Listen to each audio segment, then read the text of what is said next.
Të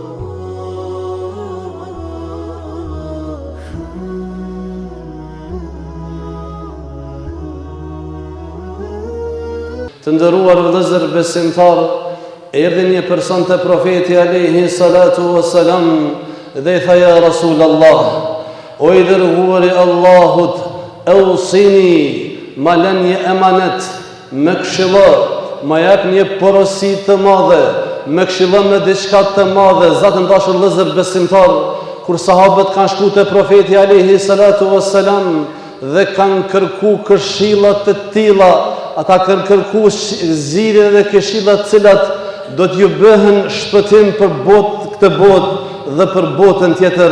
Andaj dashur vëllezër besimtar, për këtë këshillë të pejgamberit alayhi salatu wassalam që ja dha këtij shokut të tij, jemi mëse të nevojshëm sot të ndëruar besimtar, gjithë besimtarët pa përjashtim, madje edhe gjithë njerëzit ndoshta kanë nevojë për këtë këshillë, sikurse edhe për këshilla të tjera padyshim, sepse ai nuk ka fol nga vetja e tij, innehu wahyun yuha, ai ka fol me shpallje, fjalët e tij kanë qenë shpallje hyjnore, fjalët e tij ishin udhëzim për Allahun subhanahu wa taala. Me këshilla ja Rasulullah, cila është këshilla që ja dha profeti alayhi salatu wassalam? Tha la taghdab, mos u nervozo. Tha ja Rasulullah, ausini, i tha për herën e dytë: ja Rasulullah, ausini, më jap një këshill, po priste një këshill më të madhe, priste diçka edhe më të rëndësishme se kjo. Tha la taghdab, mos u nervozo. Subhanallah, pas një kohë ja përsëriti prap kërkesën njëti person: ja Rasulullah, ausini, o i dërguari i Allahut, më këshillo. Tha la taghdab, mos u nervozo. Dashur vëllezër besimtarë, kanë thonë dietarët, nervoza është burimi i shumë të këqijave. Nervoza është burim i shumë të këqijave. Dhe ai i cili arrin me përmbajt veten e tij, mllefin e tij, ai ka fituar shumë. Sikurse që ai që nuk arrin me përmbajt nervozën, mllefin, ai ka bë dëm shumë dhe pasojat janë fatale. Andaj Allah subhanahu wa taala kur ka tregu për xhennetet të cilat do t'i trashëgojnë besimtarët e devotshëm, për xhennetet që kanë me hy besimtarët e devotshëm, i ka përshkruar këta besimtarë me disa cilësi dhe karakteristika. Alladhina yunfiquna fi s-sarra'i wad-dharra, ata cilët japin fi s-sarra, kur i kanë kushtet mirë, kur kanë në bollëk, wad-dharra, por japin edhe kur ndoshta nuk janë gjendje shumë të mirë. Pra ata dhënien nuk e ndalin, ndihmat nuk e ndalin, kontributin nuk e ndalin, veç dhe të bëhen milionera. Në vazhdimsi ata japin. Sigurisht se dallon dhënia prej kohës kur është në gjendje të mirë dhe jo të mirë, por me ndal nuk e ndal.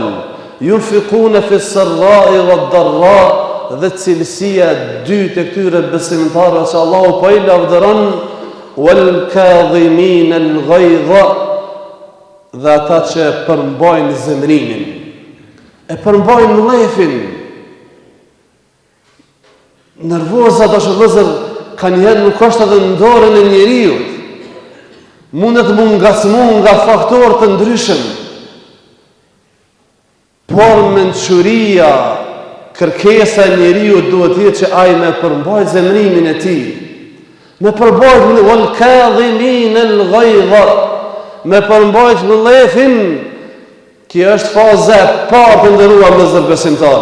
A ka diçka më shumë se sa vetëm më përmbajt, se sa vetëm mos më kthyt keqen me të keqe? Ka edhe diçka.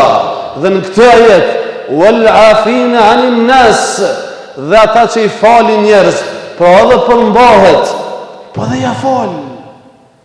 Nuk merret me to, e liron. Vetën e tij nuk e ngarkon. Wallahu yuhibbul muhsinin. A ka diçka dhe më shumë se sa e dyta? Niveli i parë është më përmbajt, mos më ja kthy. E dyta është halame e mirë, me ja fal, me ja bo halal. E me mojt zemrinin dhe në kiamet, dhe mos mi fal dhe në kiamet. Kalu, lero vetën, ti je duke djeg vetën tonë, ti je duke dëmtu vetën tonë. Madje ka thonë profeti alayhi salatu wassalam, ka thonë nervoza është një gacë nxehtë të cilën shejtani e hudh në zemrën e njeriut. Pastaj ka thonë, a nuk e keni po ato cili nervozohet, qysh i skuqet fytyra dhe i fryhen damarët. Pra e që nervozohet, shejtani ka gjuh gacën e nxehtë, po ti mundohu më përmbajt, mundohu më përse që vetën e runë. Para se me i bot dëmë në thojza, tjetëri ti i bon dëmë vetës me nervozin dëruar i besimtar. Ulafina in anin nas, dhe i fali njerëz, wallahu yuhibbul muhsinin, e Allahu i dën ata që janë të mirë. Kjo është faza e tretë, pra jo që e përmban lefin, jo që ja bën halal, po dhe i bën mirë. I bën mirë, nuk merresh me to, dhe ti tash je që i fol i pari. Kjo është ndoshta e vështirë, veçanti për shqiptarët. Por duhet bërë bashkë vëzër, duhet mundohemi që, sepse si popull pak, ndoshta jemi pak gjakënxet ose nervoz. Duhet të bëjmë përpjekje me përmisu këtë të veti që nuk është e mirë për askën bashkë vëzër besimtar. Nuk është e mirë. Profeti kër e ka lavdun njërin për shokëve të ti, i ka thonë ti ke dy cilësi, të cilat Allahu i dënë shumë. Shumë i dënë të dy cilësi. El hilmu wal ana, butësia, qetësia dhe maturia. E nervoza është e kundërt e këtyre. Me qeni matur, me qeni butë, me qeni qetë.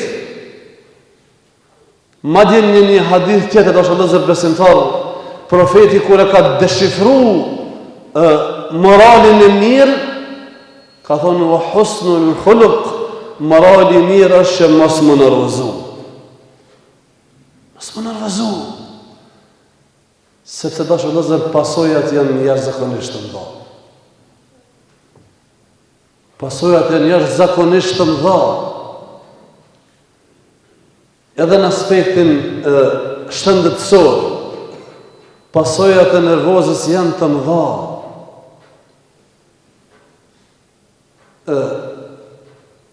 Rrahjet e zemrës shpeshtohen. Temperatura vlan njeriu, vlan. Beloja është kur vlan pa kur gjo hiç, në kalej, më nxon në rrugën, pa kur gjo hiç. Vlan temperatura, rrahjet e zemrës, rreziku, thojnë ekspertët, rreziku nga sulmi në zemër. Sulmi në tru, plot raste dashur besimtarë të cilët kanë atake në zemër, a ka pas ndaj problem? Kjo është pyetja që bojnë, a ka pas ndaj problem? Çka e shtyni këto? Pse jerë ky sulm? Ka jerë ky sulm? Ka pas diçka nga brenda që ka shtyt të ndëruar në zë.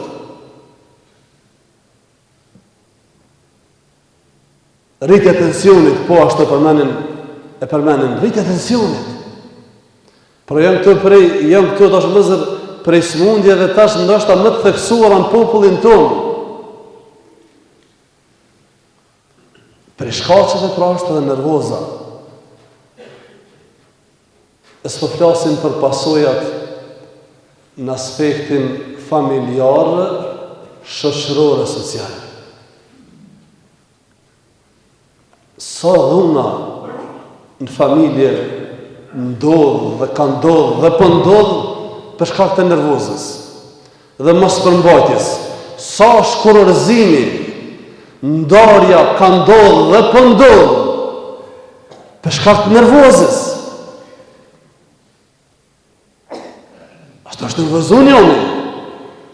Ka pas ndoshta arsye, por do të më pas ose më gjetë edhe 1 milion arsye mos më ardh deri te këto akte të shëmtuara ose të dëmshme dhe me pasojë jashtëzakonisht të mëdha. Sa familja u prish me zveti, sa vllau me vllau nuk flet, sa vllau me vllau nuk flet, si aqil derën me vjet, për shkak të nervozës. S'ka qenë në gjendje ose që në gjendje me bisedu edhe një problem ndoshta që është mesin e tyre me trajtu. Nuk ka shtëpi dhe familje që s'ka probleme, por nuk trajtohen ato me tension, me zot lartë, duke bërtit. Jo, dashur vëllezër, në shtëpinë e profetit, kur mesin në atë mezhlis ishin disa burra sahabe, burra të mëdhenj. Njëra prej grave të profetit ja solli një pijat me ushqim në shtëpinë e gruas tjetër cilën ishte profeti atë natë. E gruaja tjetër që e pa që erdhi ushqimi prej ortakës së saj, u nervozu dhe goditi pijatën, e thej pijatën në sy profetit, në sy miqve, në sy shokëve, e thej pijatën, e derdhi ushqimin, cili ishte reagimi i profetit. Cili ishte reagimi i profetit? Njështë janë gjendje me rrej fëmin për një qaj që e derdhë. Janë gjendje me lëshu grunë për një më shkurorzu për një gjellë, për një ushqim, për një gabim, cili do qoftaj.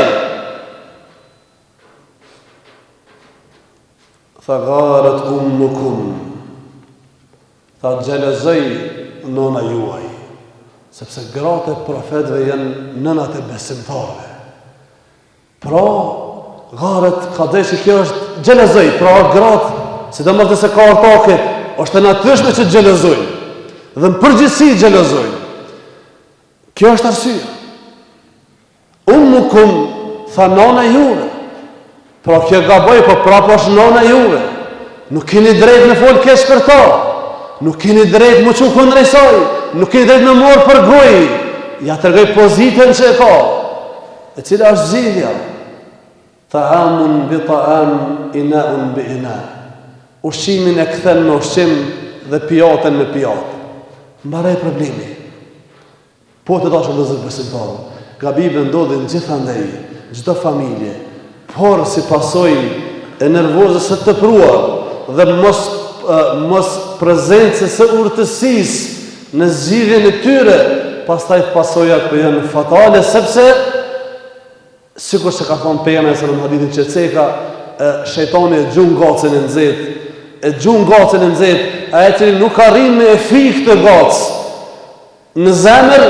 Kjo i që mirë po mundohet hala me dhez, shkakton pasoja shkurorëzime, dhunë, rrahje, prishjen mes antarëve të familjes, e deri të më rënda shëndetësor besimtar, edhe vrasje të një pas njëshme mes familjarëve, mes miqasive, mes shokëve, mes këjshive, e kështu me radhë, dhe kur dhe fillimi i këtyre belajave është tek nervoza e tepruar, mlefi tepruar, ose mos menaxhimi dhe mos pasja në kujdes e disa daljes nga situata ndoshta që njeriu mundet më nervozu.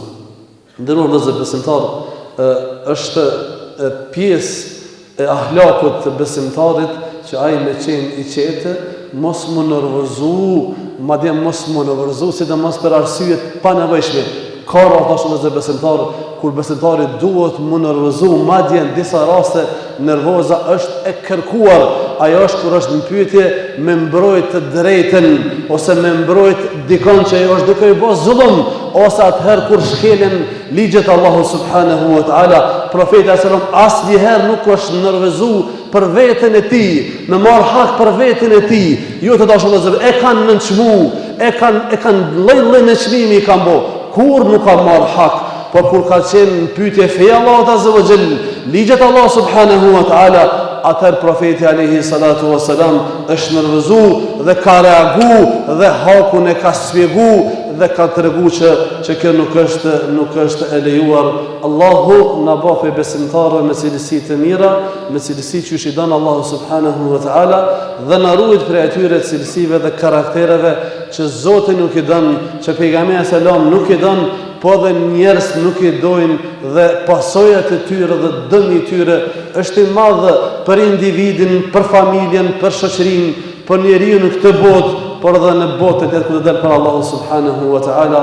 Aqulu qawli hadha wa astaghfirullaha li wa lakum fastaghfiruhu innahu huwal ghafurur rahim.